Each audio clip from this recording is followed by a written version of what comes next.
We're going to look at it.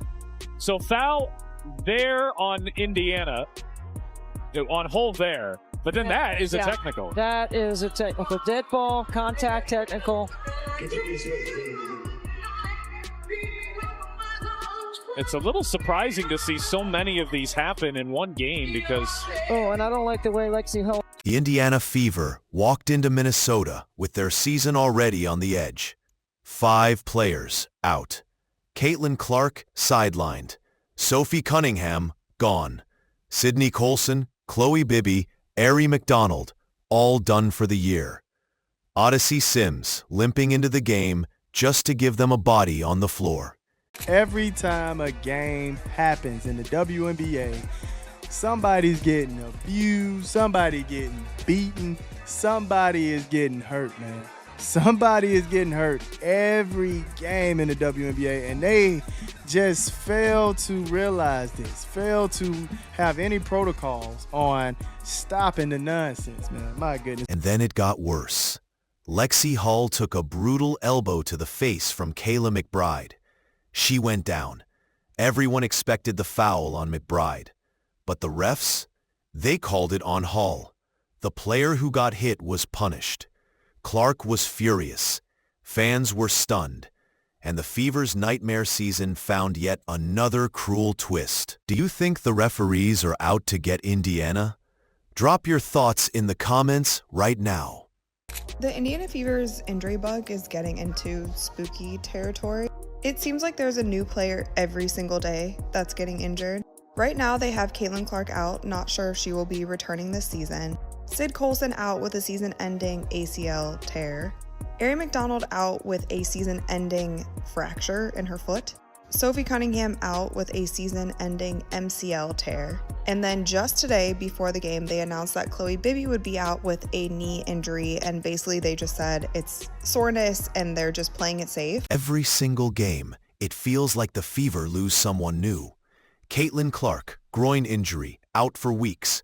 Sophie Cunningham, season-ending MCL tear. Sydney Coulson, season-ending ACL tear. Arie McDonald, foot fracture, done.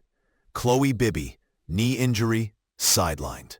Lexie, did you come into tonight kind of expecting to play darn near the whole game just with the injury situation and then the personnel available?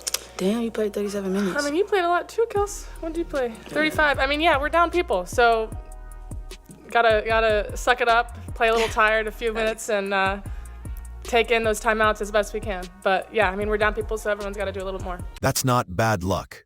That's devastation. And it left players like Kelsey Mitchell, Aaliyah Boston, and Lexie Hull carrying impossible loads. Hull logging career-high minutes, Mitchell dropping 26 while gassed, Boston anchoring the paint alone. This wasn't about winning. It was about surviving. We've had 3 players in the last I don't know how many days, and 2 of those players are point guards, so not really. But you know, at the same time, our ability to make plays out of what we have, right? I think a lot of our spacing allows players to do what they do best, creates opportunities for them to be successful, and then it's just making the right reads and finding the right pass, you know, on time, on target. And some of that is with experience with your teammates, and some of that is instinct. And so we are trying to do as much as we can to put players in position to use those instincts. With half the roster gone, Indiana turned to hardship contracts. Shea Petty, Odyssey Sims, Aerial Powers, signed mid-season, thrown directly into major minutes without chemistry. Petty scored 16 off the bench in her debut. Sims, injured herself, still tried to stabilize the team.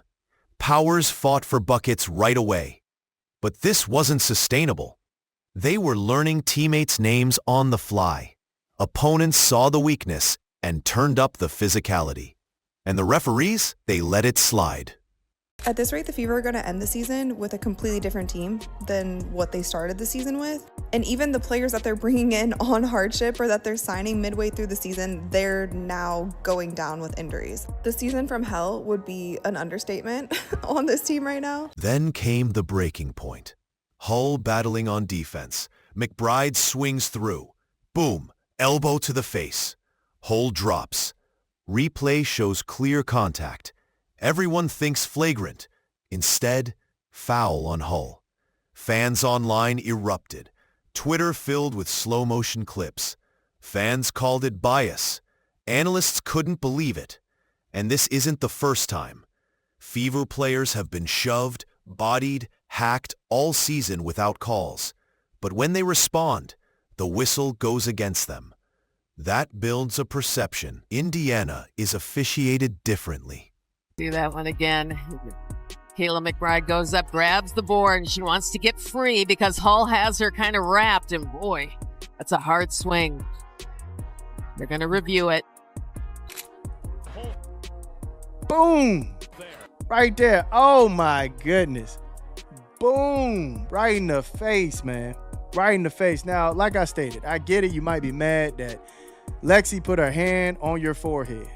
But fam, there is no reason for you to be throwing elbows to somebody's face like that. Come on, man. Throwing elbows to the face. Still, the Fever didn't fold. Mitchell kept attacking, scoring 26. Boston battled every possession on defense. Hull played through pain, shouldering unexpected offensive responsibility. Petty and Powers gave energy off the bench. They pushed Minnesota, even with everything stacked against them. But how long can that last?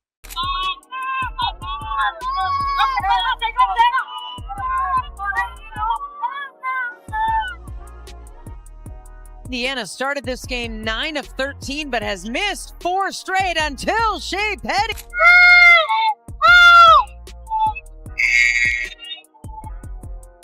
Reaction looked like it was a lot more violent than that. It's still got to hurt, though.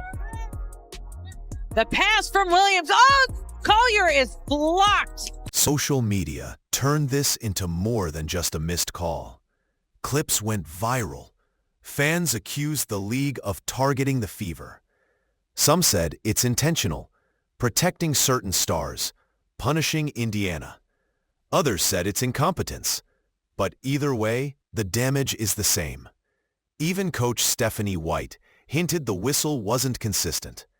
Even Clark has suggested before that the Fever don't get the same calls as other teams. And when your stars are constantly sidelined with injuries, the last thing you can afford is the officials piling on.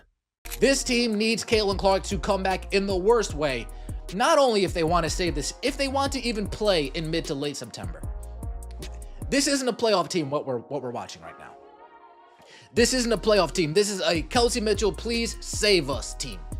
Kelsey Mitchell, we need 40 and 10. 40 points, 10 assists from you every night to be in the playoffs. We need a Herculean effort in the second half. We need Lexie Hull catching fire late in the fourth quarter and in overtime for this team to continue to stay in the playoffs. That's why the sight of Clark at shoot-around in Minnesota mattered so much. She wasn't cleared yet, but just seeing her dribbling, moving, shooting with teammates gave fans hope. Because the Fever don't just miss her scoring. They miss her presence, her gravity, her ability to run the offense, make teammates better, and calm the chaos. No hardship signing can replace that. Right now, Indiana is clinging to the 8th seed. Just 1 game ahead of Los Angeles. 7 games left. Brutal schedule. Without Clark, this isn't a playoff team. With her, they're dangerous again. We got our best indication yet that Caitlin Clark is on her way back toward a return for the Indiana Fever. That's because she was seen participating in shoot-around before the Minnesota Lynx game. Now, that doesn't mean she's playing. She's still out for that game, and she hasn't returned to full practice yet, but she is back on the court with her teammates. This coming on the heels of Stephanie White saying she hopes that Clark would return to the lineup before the regular season is out, and that when you see her participating in practice, you will know she's on the way back. But here's the truth. Even if Clark returns, can she really overcome all of this?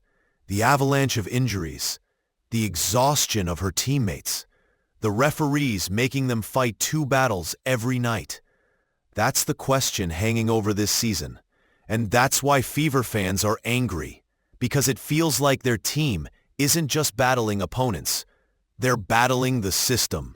You know, so you see Caitlin Clark This video captured by Khloe Peterson at Shoot Around. You can see Caitlin doing some work right there, just, warm-up work, back and forth on the court, but nonetheless on a basketball court.